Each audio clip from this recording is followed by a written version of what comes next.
Foster, and he's in Patterson. It's a drive-through town on Highway 5. You don't ever see it, you just keep driving. But I've actually been to Patterson. I love the little town, it's so great.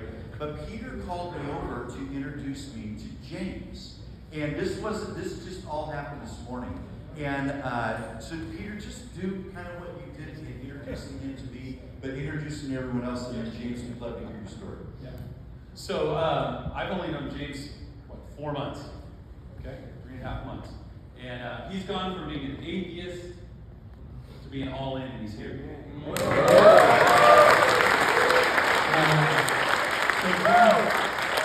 you share with us briefly your story? Briefly. Okay, briefly. I was raised with no religion at all. Didn't have any kind of religious upbringing. Became an atheist in high school, late teens.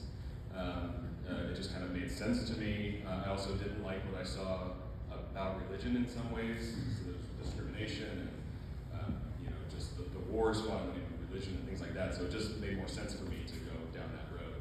And I became sort of a vocal atheist for a while.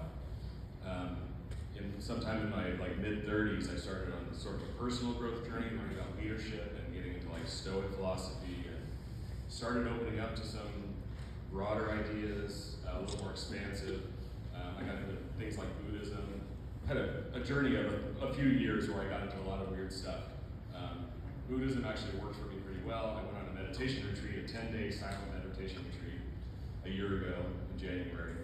Came back from that feeling like I was ready to stop seeking. I had found something. I had found some inner peace. I found equanimity. I found a practice in meditation that I was good with. And then Jesus starts showing up out of nowhere. I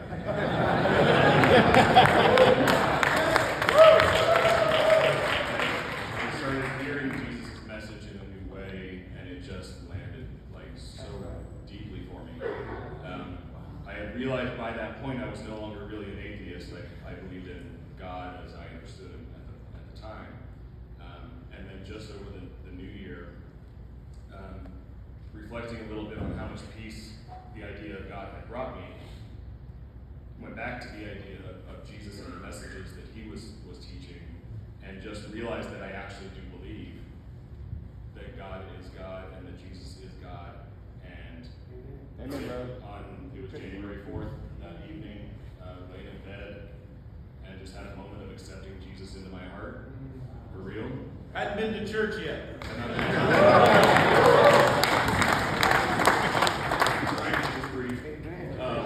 So January 4th, I had that moment. January 5th, I started looking up churches. I figured I might as well try it. I found the gathering, and there I found Kristen Foreman, who was someone I had worked with 20 years ago, but I hadn't seen since, so I was like, okay, reach out to her. 2 days later, I went to church, the gathering. And who spoke? My first spoke church on that service. day? Chuck was visiting. Chuck was there.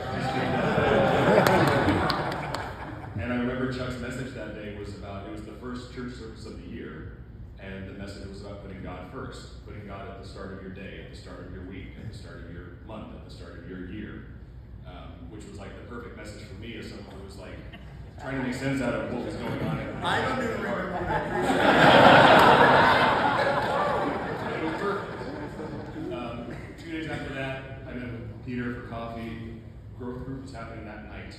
And I was like, is that weird if I come to this growth group thing? And I came to growth group and I prayed out loud for somebody for the first time at growth group. 3 days after accepting Jesus into my heart. And it's been just 3 months of synchronicities and messages and just affirmations and confirmations. And we were doing baptism Sunday that landed on my daughter's 17th birthday. It's the same day. And my daughter had started going to church with me. And so we both got baptized.